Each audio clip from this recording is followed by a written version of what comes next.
நீங்க ஒரு பிஸி பேரண்டா? என் குழந்தை கூட டைம் ஸ்பெண்ட் பண்ணவே முடியலையே அப்படின்னு நினைச்சு ரொம்ப கில்ட்டியா ஃபீல் பண்றீங்களா? வெறும் 10 நிமிஷத்துல உங்க சைல்ட் கூட ஒரு ஸ்பெஷல் பாண்ட் பில்ட் பண்ண முடியும் அப்படின்னு சொன்னா உங்களால அதை ஏத்துக்க முடியுமா? ஆமாங்க. நான் ஒரு 4 பவர்ஃபுல் அண்ட் சிம்பிள் டிப்ஸ் கொடுக்குறேன். அதை நீங்க ஃபாலோ மட்டும் பண்ணி பாருங்களேன்.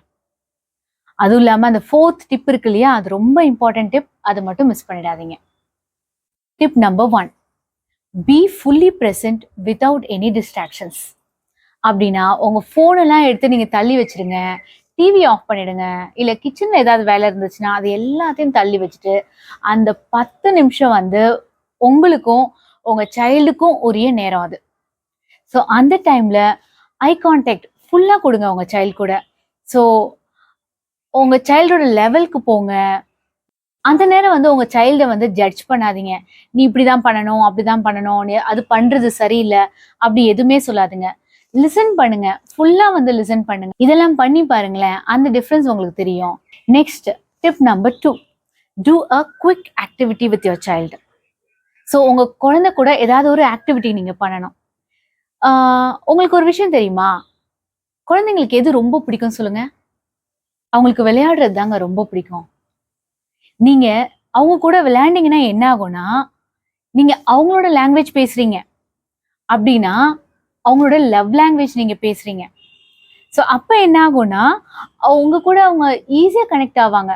அந்த முகத்துல உள்ள அந்த ஒரு ஸ்பார்க்கிள் வந்து உங்களுக்கு ஈஸியாவே தெரியும்.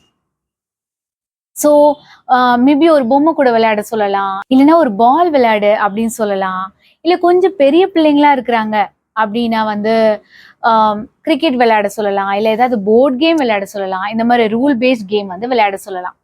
அந்த மாதிரி அவங்க கூட அவங்களுக்கு பிடிச்ச கேம்ஸை விளையாண்டு அவங்க கூட டைம் ஸ்பெண்ட் பண்ணலாம். Tip number 3, gentle touch and affection. ஆமாங்க, தொடுதல்ன்றது ரொம்ப முக்கியமானது.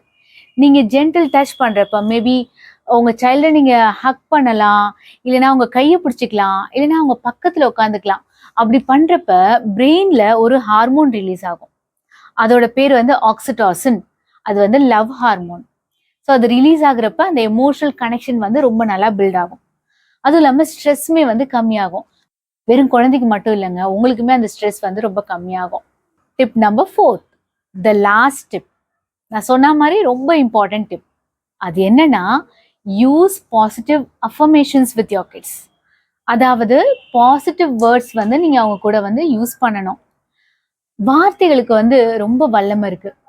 ஸோ நீங்க அந்த மாதிரி words, for example, I love you, உன் கூட டைம் ஸ்பெண்ட் பண்றது எனக்கு ரொம்ப பிடிக்கும், நீ இந்த விஷயத்த செஞ்சதை நினைச்சு நான் ரொம்ப சந்தோஷப்படுறேன், நீ ரொம்ப கைண்டா இருக்க, இந்த மாதிரி வேர்ட்ஸ் எல்லாம் யூஸ் பண்ணி பாருங்களேன். கொஞ்ச நாள்ல ஒரு டிஃப்ரென்ஸே தெரியும். ஏன்னா நீங்க இப்ப சொல்ற வார்த்தை தான் அவங்களுக்கு அது ஒரு இன்னர் வாய்ஸா மாறுது. ஒரு எக்கோ மாதிரி அவங்களுக்கு பின்னாடி வந்து அது கேட்கும். சம்டைம்ஸ் வந்து இந்த உலகமே வந்து எனக்கு எதிரா இருக்கு, இல்ல அவங்க வாழ்க்கையில வந்து ஏதோ ஒரு ஸ்ட்ரெஸ் அவங்க ஃபீல் பண்றாங்கன்னு வச்சுக்கோங்களேன், இந்த மாதிரி வார்த்தைங்களை அவங்க வெளியில இருந்து எதிர்பார்க்க மாட்டாங்க. ஏன்னா ஆல்ரெடி அந்த மாதிரி வார்த்தைங்க வந்து அவங்களுக்குள்ளேயே வந்து இன்பில்ட் ஆயிருக்கும். அதனால வேற சுச்சுவேஷன்ஸ் வரப்ப அவங்களுக்கே தெரியும், I am loved, I am safe, I am emotionally secure அப்படின்ற விஷயம் வந்து அவங்களுக்கு ஆல்ரெடி தெரியும். ஸோ இந்த மாதிரி வார்த்தைங்க வெறும் என் குழந்தை வந்து நல்லது பண்றப்ப, இல்ல ரொம்ப வந்து குட்டா இருக்கப்ப மட்டும் நான் யூஸ் பண்றேன் அப்படி இல்ல. அவங்க எப்போ அவங்களோட வேர்ஸ்ட் பிஹேவியர்ல இருக்காங்களோ, இல்லைன்னா வந்து யாராவது உங்ககிட்ட வந்து சொல்லலாம், உங்க பையனோ உங்க பொண்ணு இப்படி பண்ணிட்டாங்க, இன்னைக்கு ஸ்கூல்ல இப்படி நடந்துக்கிட்டாங்க அப்படின்னு சொல்றப்ப, அந்த டைம்ல தாங்க அவங்களுக்கு அந்த மாதிரி வார்த்தைங்க தேவை. ஏன்னா அதெல்லாம் என்ன சொல்ல வருதுன்னா, டீப் இன்சைட் வந்து அவங்களுக்கு இந்த மாதிரி வார்த்தைங்க வேணும்ன்றது தான் அவங்க வெளிப்படுத்த விரும்புறாங்க. ஸோ அதனால அந்த டைம்ல நீங்க ரொம்ப காமா இருங்க. இந்த மாதிரி பாசிட்டிவ் வேர்ட்ஸ் யூஸ் பண்ணுங்க. ஸோ அந்த பிஹேவியரல் சேஞ்சஸா இருக்கட்டும், ஓவரால் எமோஷனல் சேஞ்சஸா இருக்கட்டும், உங்களுக்கே வந்து நல்லா தெரியும். அப்புறம் கடைசியா நான் என்ன சொல்ல விரும்புறேன்னா, நீங்க செய்யறத வந்து ரொம்ப கன்சிஸ்டண்டா செய்யுங்க. ஒரு டைம் வந்து செட் பண்ணிக்கோங்க. அந்த டைம்ல நீங்க அந்த 10 மினிட்ஸ் ஸ்பெண்ட் பண்ணுங்க. அது ஈவினிங்கா இருக்கலாம், இல்ல நைட்டா இருக்கலாம். ஸோ எவ்ரி டே விடாம நீங்க அதை ஃபாலோ பண்ணணும். அப்புறம் சின்னதா சிம்பிளா நீங்க ஸ்டார்ட் பண்ண ஆரம்பிங்க. அது இன்னைக்கே ஸ்டார்ட் பண்ண ஆரம்பிங்க. அப்புறம் வேணும்னா நீங்க அந்த டைமை வந்து நீங்க எக்ஸ்டெண்ட் பண்ணிக்கலாம். ஸோ இதுல இருந்து நம்மளுக்கு என்ன தெரியுது? The quality of the time matters and the quantity of the time.